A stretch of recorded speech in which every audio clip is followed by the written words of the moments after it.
All right, Doc.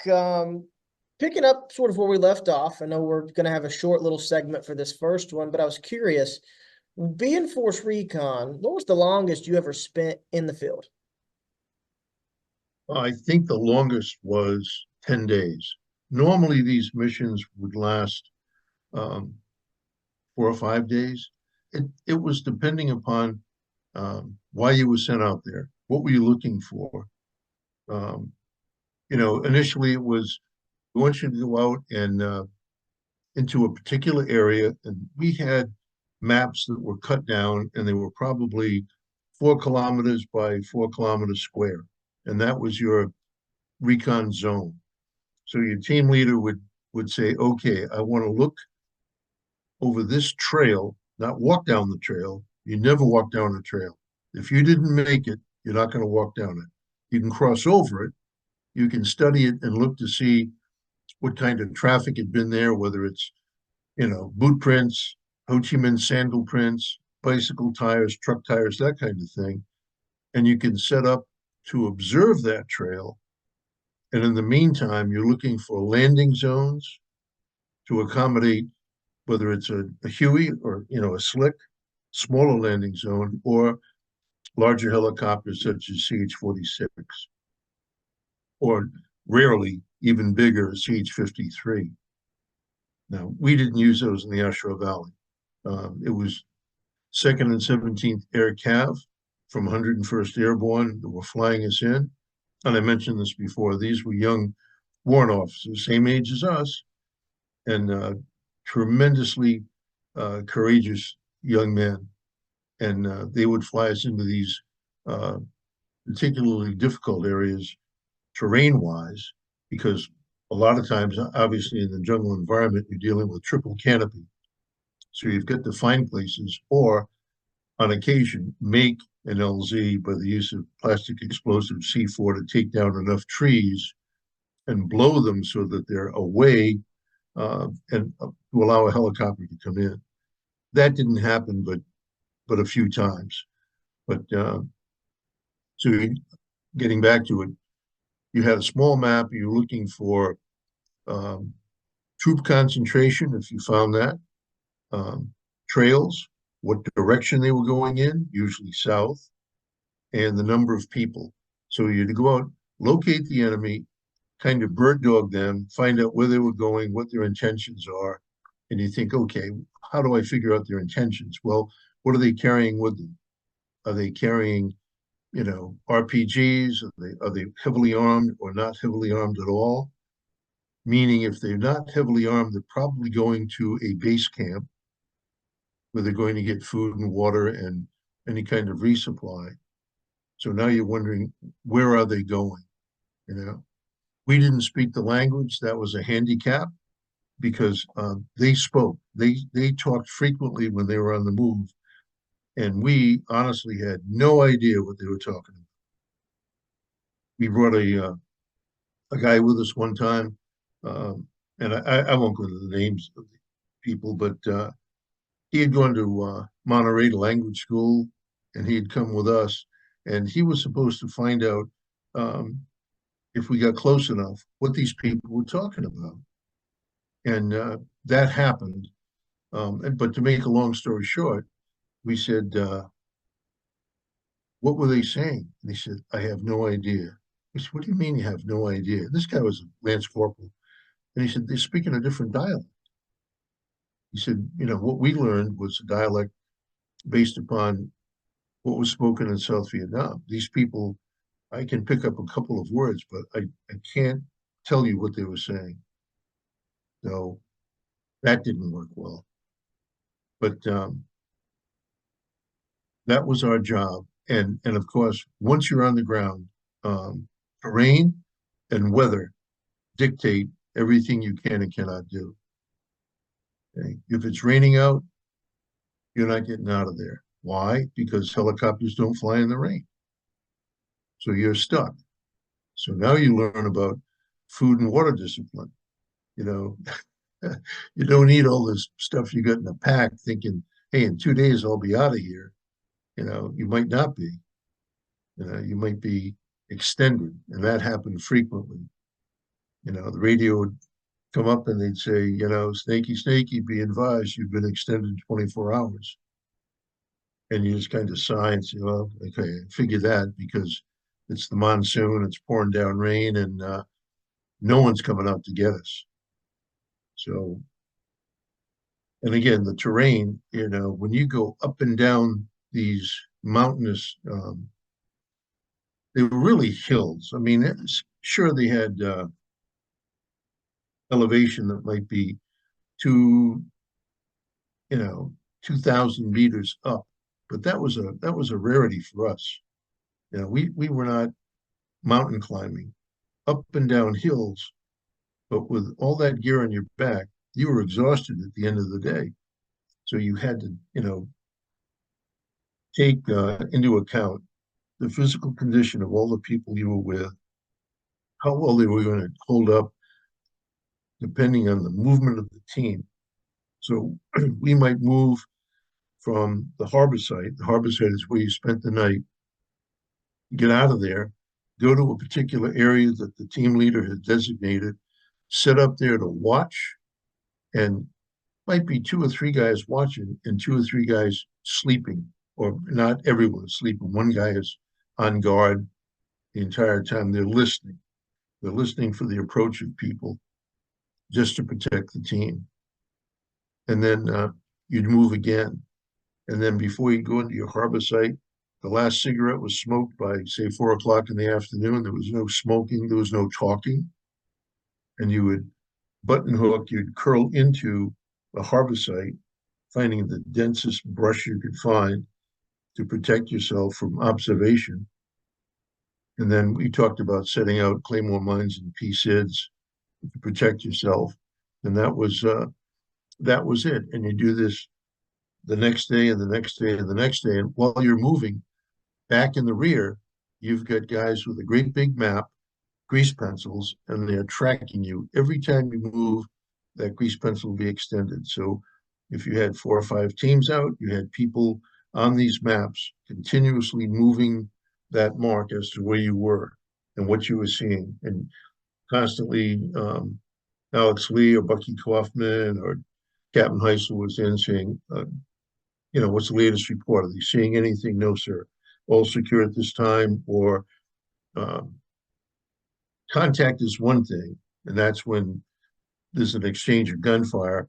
But you can also have visual contact where you're seeing people, and you can report back as to what they're doing. But there's no firefight, and that's exactly what the reconnaissance guys trained to do. You did not go out there with the intention of making contact with anyone. It was to go out and see and listen, and people were skilled at drawing sketches of what they saw. If they saw hooches, and sometimes you encounter these because there were people that lived out there that we called woodcutters, and they were just indigenous people that lived out there, and they were not uh, the enemy to us. They were not North Vietnamese or Viet Cong. It was just a guy and two boys, and they're out there cutting wood, splitting bamboo. Now we didn't want them to see us. There was no interaction. We were just marked down that we encountered two indigenous people, observe them cutting wood or building a fire or whatever they were, getting water, whatever they were doing. And you just leave them alone. They were no threat to us. And we did not want them to see us for fear that they would tell someone, hey, we just saw 6 guys go by here, all camied up and with blackened faces, and they headed off in a westerly direction. That is not good. So the mission, the team leader was given the mission. This is what we want you to do. This is what we want you to report back on, if possible. And like I said, helicopter pilots would be briefed as to what time they were going to come over there. We were all in the same room and they were briefed. This is how long it's going to take to get out. These are the radio frequencies. Once you're on the ground, this is the direction the team leader is going to take off in. And now you're doing reconnaissance. and the radios were on continuously. And the people in the rear who were monitoring the radio, most of them were very, very experienced and had already been in the bush themselves, and they knew the questions to ask. And it was just done by key in the handset. Yes or no, one click or two clicks on the handset, and that question was answered. Are you on the move? If you're on the move, give me two. And you just do like that, and they knew that you were moving. If you were all secure, give me one. Simple as that. Because they didn't want you to talk, and you didn't want to talk. So you had the map. We all had the maps in our pocket, and you knew the direction you were going to be taking, and you knew the grid because if you get into trouble, where are you? They knew on the map where you were, but you had to tell them so that there was communication on both sides that everyone knew where you were. And to get back to your original question, yeah, 5 days, 7 days, sometimes 4 days. Excuse me, but weather might put you out there for 8, 9, or 10 days. With Sorry. that, you mentioned maps, and I know we talked prior to the recording about Marines in Way City using outdated maps. How recent or fresh were the maps that you were using in Recon? Were they made in 65, Question. 66, or earlier? I would tell you that the maps that we had were probably 10 years old. Okay. Because it takes a long time to map those things and produce them.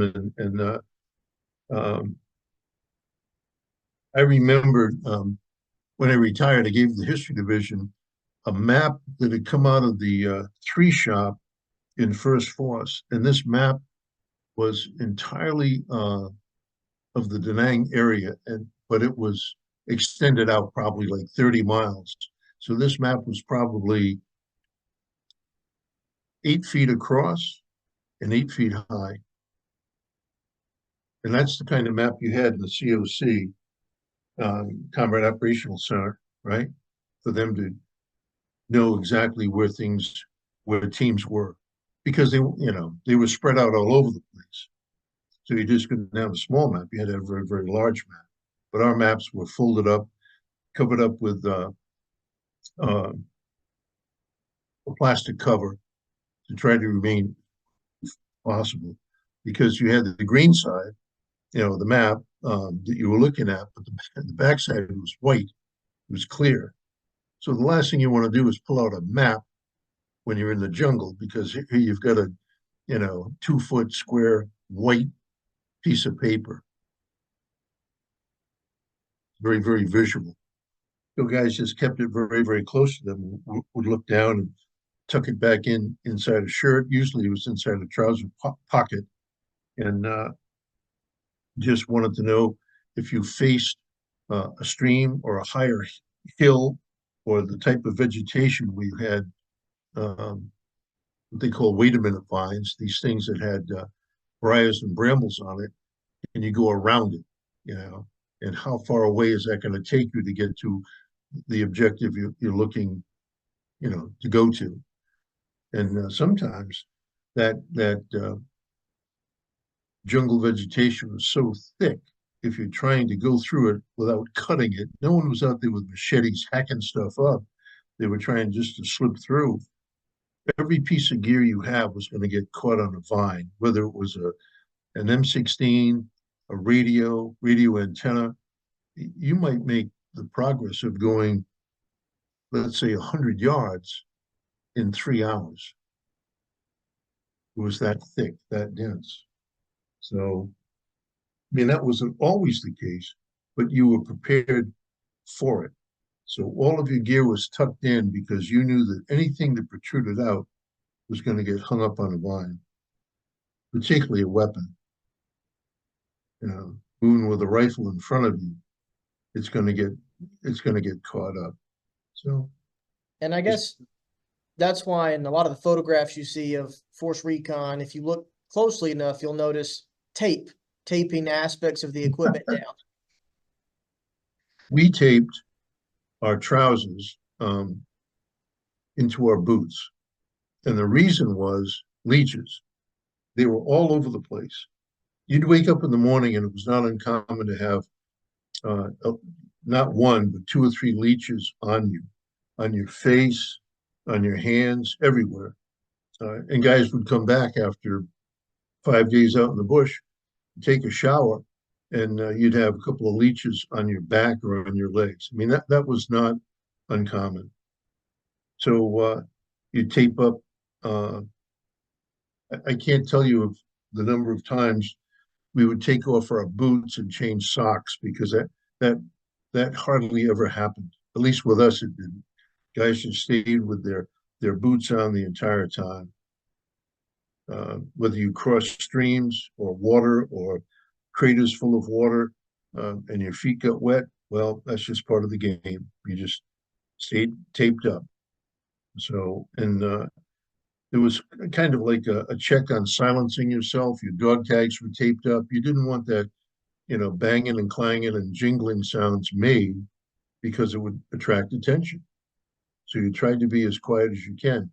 Guys would take cans of sea rations, food, and put it in wool socks to muffle the sound of canned goods in your pack. So, yeah, being quiet was a very, very important part of it. It'd be no different today than guys that go out to hunt deer or elk. You want to be as quiet as you can for the obvious reason that they have such a great sense of hearing. So, yeah, that was a big issue is making sure that you weren't making a lot of noise, particularly with canteens. We had metal canteens. We also had plastic canteens. So you'd take the metal canteen and you'd wrap that up in a sock and then put it in the canteen pouch. So it was muffled. Well, Doc, that's utterly fascinating. And we will pick up with our one-to-one interview sometime later this week. But the students are about to come in for what you're probably very excited for. And so I'm going to pause this on this one and we'll get recorded on another one. But Doc, we'll finish this in a couple of days with our one-on-one. But that's fascinating. Thank you, sir. Okay. You're very welcome. Recording. And so, Doc, it's wonderful to be with you again, sir. It's been a pleasure the past couple of weeks. And just rereading through Force Recon Diary, there's a quote I wanted to talk about today to start off with. And for folks that haven't heard me use profane language, I apologize. Uh-oh. Here we go. Oh, God. When you first got to Third Force Recon or Third Recon in the battalion area, there was a quote on this painting in a mural of a Marine with a NVA soldier, and it was, "Ye, though I walk through the valley of the shadow of death, I shall fear no evil, because I'm the meanest motherfucker in the valley." So, could you elaborate on that? How did you feel seeing that, knowing that this is what we're getting involved into? Well, okay, you have back, say, 1968, 69, there was a lot of bravado, if you would, in a unit like that. And someone came up, with that quote. Certainly wasn't me, but people looked at it and they'd smile and you'd think, yeah, you had better believe that you were the meanest guy out there, uh, just to give you that, let's call it a false sense of security. But as we talked about, your strength wasn't an individual strength; it was always the team. You got your strength through the team. Everyone brought something to the team. Some people were more, let's say, physically fit than others. A tall, thin guy as opposed to a 5'6" agile guy. Um, everyone. It wasn't a standard look, but everyone was absolutely physically fit, and you would PT, do physical training back in the rear. There were runs every day. There were weights, or we'd make our own weights. There were guys that would take um, milk jugs, if you would, fill them with sand, and put them between the handles, and do curls with those things just to keep their strength up. So, you know,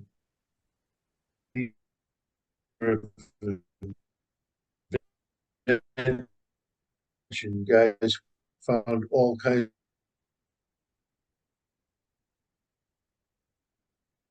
of people who were very, very skilled in martial methods you could use to stay fit and trim. And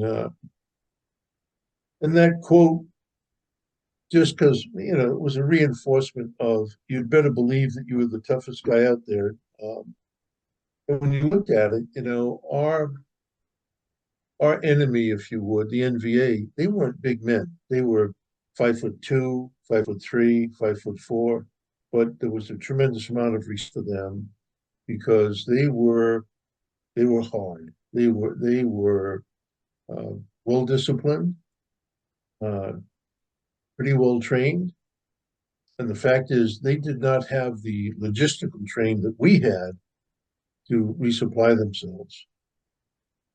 If you read some of the books that have been written about NVA soldiers, imagine if you would, you were given a bicycle and you didn't ride this bicycle, you attached things to it, bags of rice, bags of ammunition, mortar rounds, and you pushed it up and down trails and mountains to, let's say, outside of Da Nang or even as far as Saigon to the south, and you fired the ammunition that you had on that bicycle or the mortar rounds, and then you had to go back 400 or 500 miles and resupply yourself.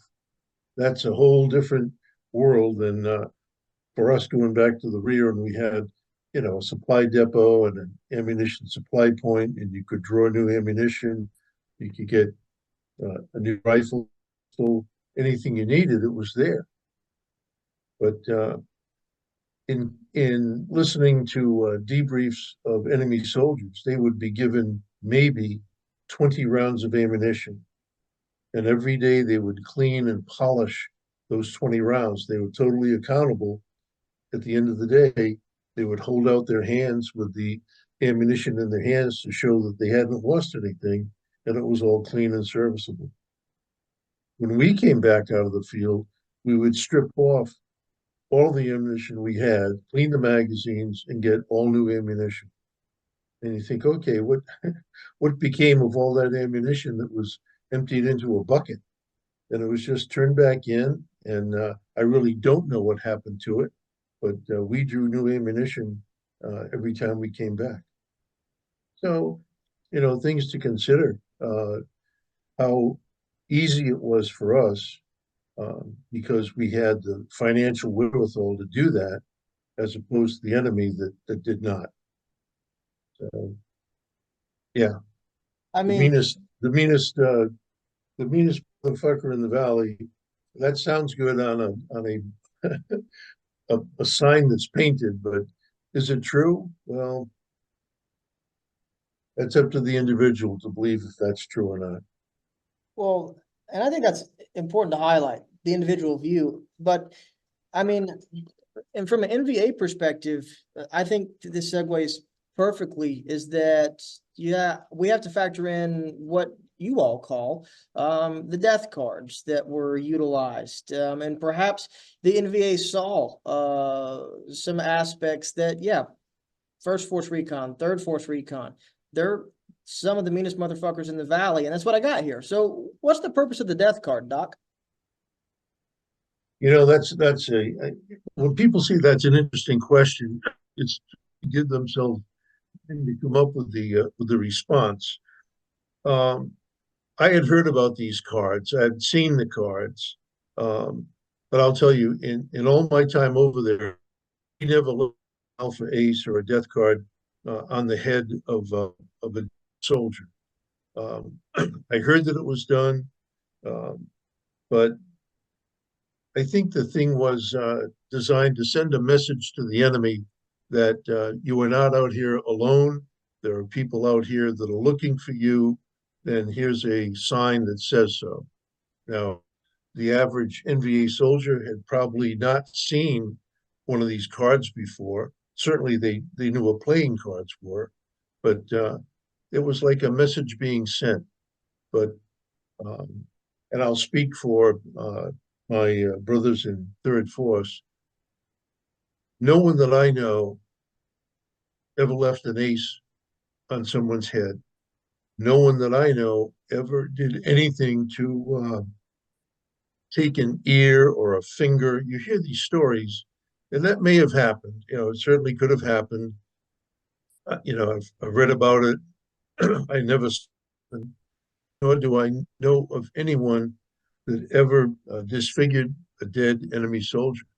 So it all depends. And a lot of these things get blown out of proportion of people thinking, oh, everyone carried an alpha ace in their pack and they tack it on someone's head. I never saw that happen ever. So you have to take these things with a grain of salt. Of just because someone said it happened doesn't mean it happened. Right. And of course, there'll be people out there that'll say, "Oh yeah, we did that, or we carried a Delta Ace or an Alpha Ace, or a calling card." Uh, it wouldn't be written, if it was written in English. What good is that? North Vietnamese soldier can't read English any more than we could read the Vietnamese language. So a lot of things are proportion.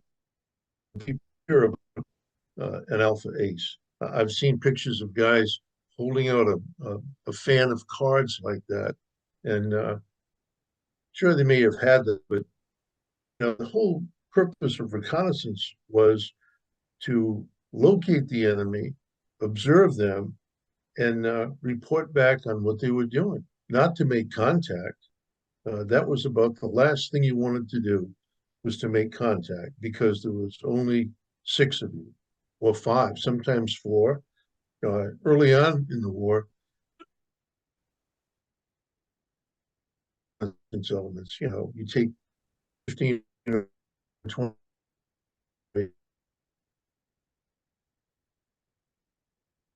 you're making a lot of noise. To have a force multiplier, which was what a reconnaissance team was, of 6 men.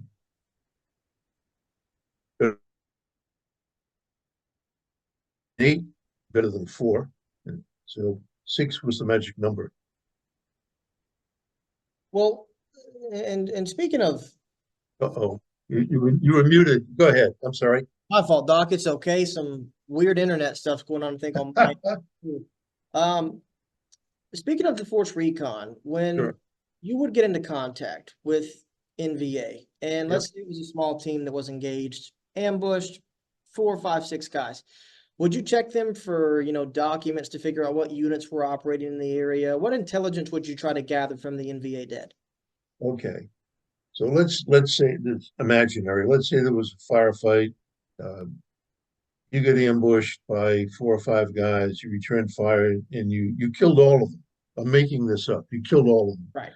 Immediately, you would go and you were very, very cautious about approaching them, because uh, they would go so far as to put a grenade under their own body with the pin pulled, so that if you turn them over, the grenade would go off and it would kill you. So we were always cautioned about uh, when you approach a body, uh, how you approach it. You know, um,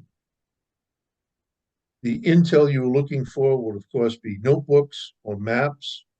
Um, you could bring back a radio if they had a radio with them, um, weapons to see where they were made, how new they were, how well used they were. But primarily it would be maps and notebooks. Now, we couldn't read it, but it would immediately go back to the rear, and during the debrief, anything like that was turned back in. And then, to the credit of the intel people, if it didn't have any specific value, it was returned to the guy who picked it up. So, I mean, I've got, it was a handkerchief that this individual had that had two hearts embroidered in it. I'm sure given to him by it could be his girlfriend, his wife, or his mother, or his grandmother, who knows. But that was something that had no uh, intel value. It was just something personal. Uh, and the same thing was true even in World War II. When I was the director of the Command Museum there in San Diego, General Day would come in and he would have a contingency of Japanese gentlemen with him. And if there were things that we had in the museum that had no, intel value, and I'm talking about photographs of Japanese soldiers with their families, with their friends, what value is that to us? None. And if it was written on the back as to who they were, we would give them back to the Japanese and they would try and get them back to the families. And this was, 50 years after World War II. And the same thing pretty much applied. Um, I did have a major. His name was Herb Lyles, and he was the uh, operations officer in 3rd Battalion, 1st Marines, battalion that I was with as a lieutenant. And when he was in Vietnam, he told a story about they had ambushed a couple of guys and had killed them, and they took their packs. And uh, when things cooled down, he was with his platoon sergeant, and they opened up this pack, and inside was this large wax covered ball. And they're thinking, what the hell is that? So he took his a pocket knife and he started to peel back the wax. It was a black wax. And what it revealed was a solid gold ball. And we were down at Coronado training, and he was reading the newspaper.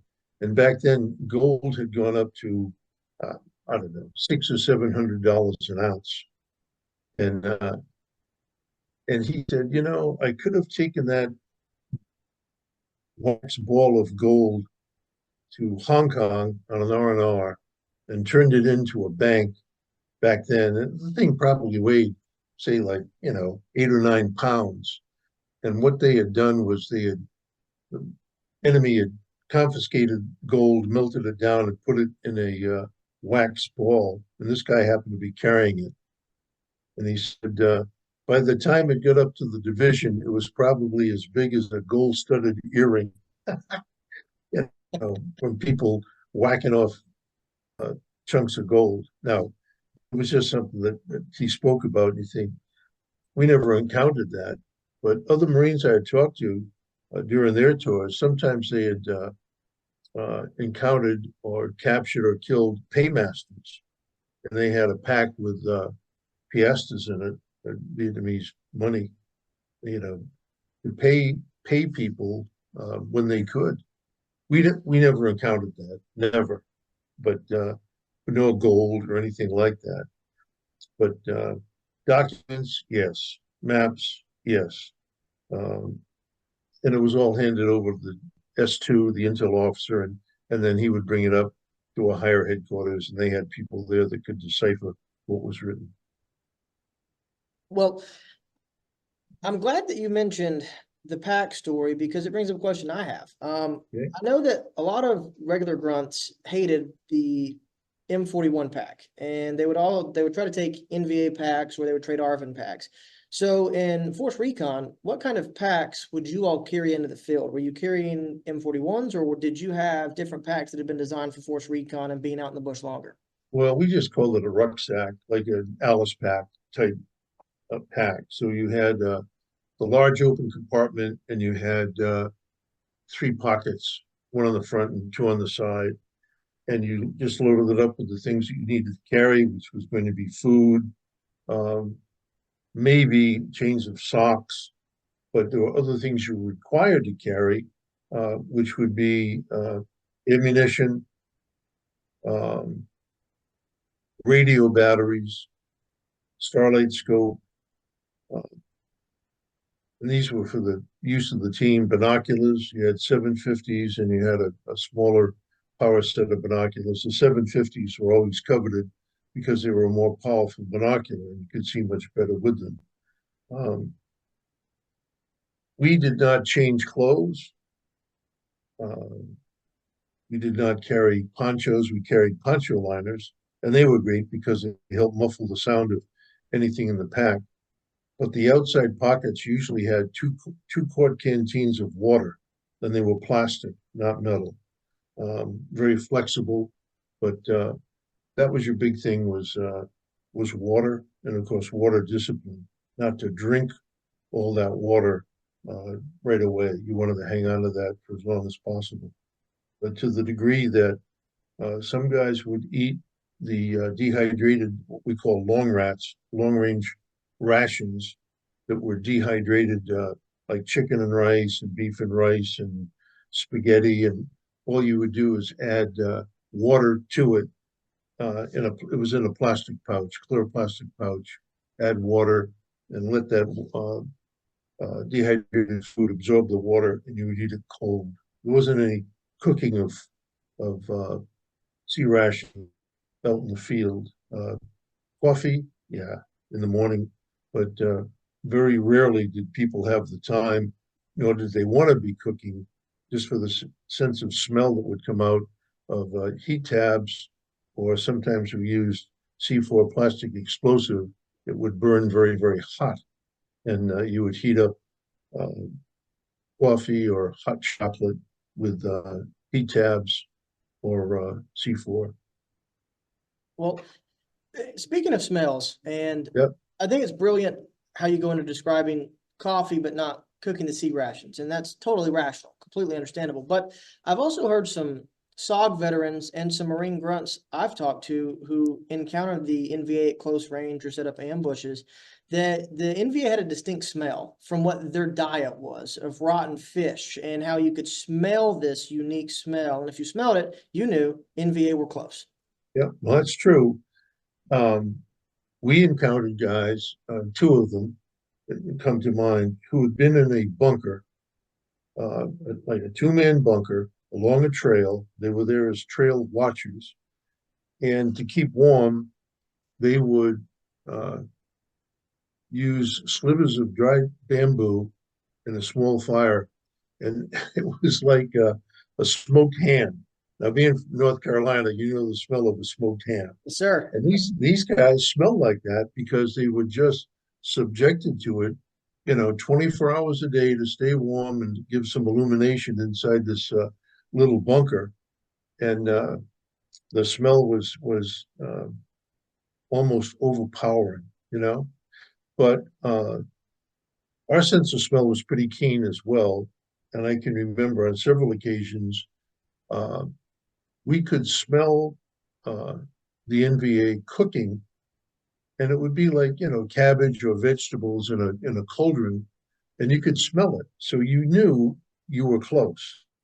You might not see them, but the smell carried on the wind. And we were out on a LP one night, and I said to this Marine that I was with, I said, "Can you smell that?" And he said, "What?" I said, "Turn this way and take a deep breath." And he said, "Yeah, it smells like they're cooking cabbage." And that's what they were doing. They were cooking vegetables in a pot. So the same thing would be true for us. If we were cooking spaghetti and ground beef, that smell is distinct anymore. So if we had some other type of food that had a distinct odor to it, and they smelled it, well, that's all they need. They were in trouble just like uh, we would be in trouble just like they would, and that smell would give you away. Same thing with cigarettes. So we tended not to. You weren't smoking when you were on the move, but if you took a break, you always had a couple of guys, on guard watching, and those guys that smoked would light up a cigarette. All cigarettes went out, say at 4 o'clock in the afternoon. No smoking at dusk or at night. No one up a Zippo and flipped on a light like that or lit matches. It was forbidden. It wasn't done for the obvious reason. You don't like the light or the smell to carry. and be seen. So just common sense. Absolutely. I mean, I think that that factors into how, of course, Recon has to operate in these situations. But for average viewers, people who've never analyzed Force Recon or studied it, no idea how the operation in itself work, or the survival instincts that is required to survive in that environment. Well, we'll talk a little bit about personal hygiene.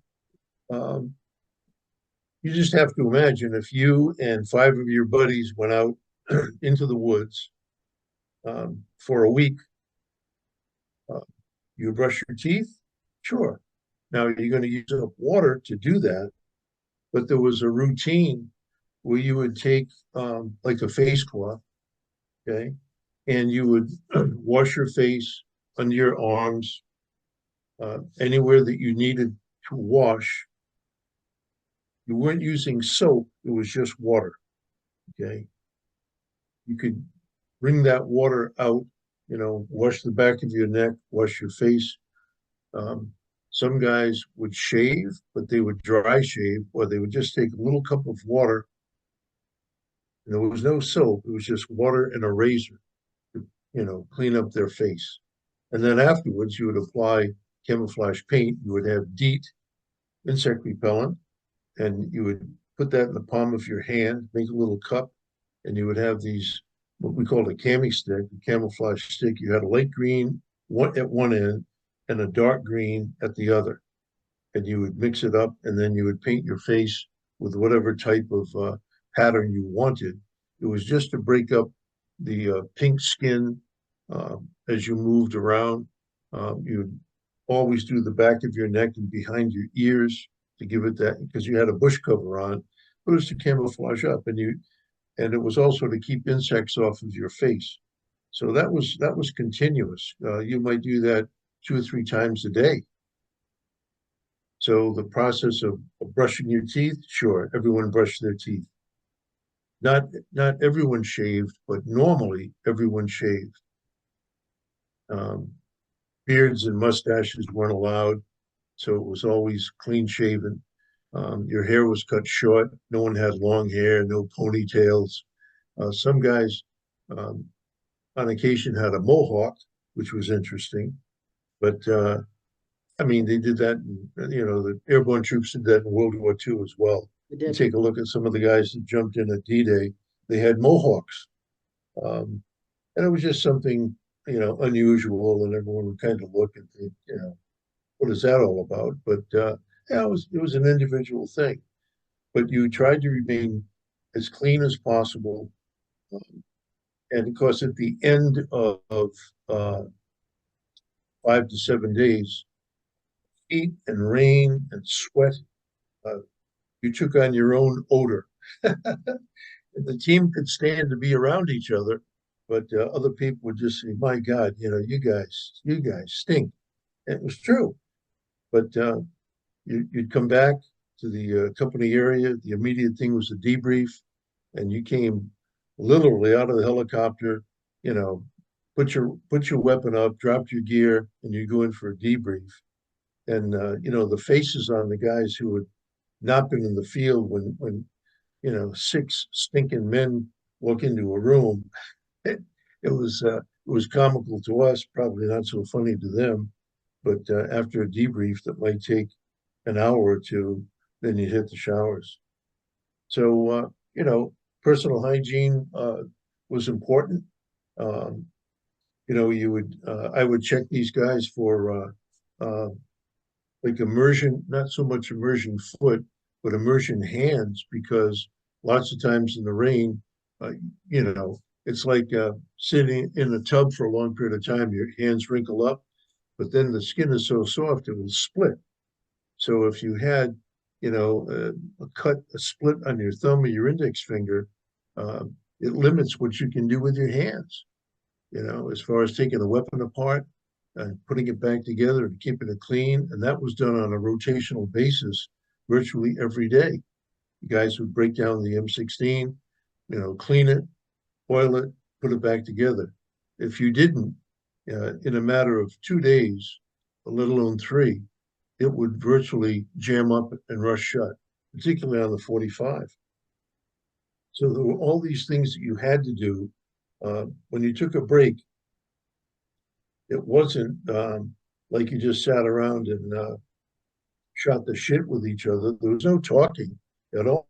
But guys, this is my time to take a look at this rifle. You had your cleaning gear, and you would break it down, uh, at least in the general parts, not a real deep down.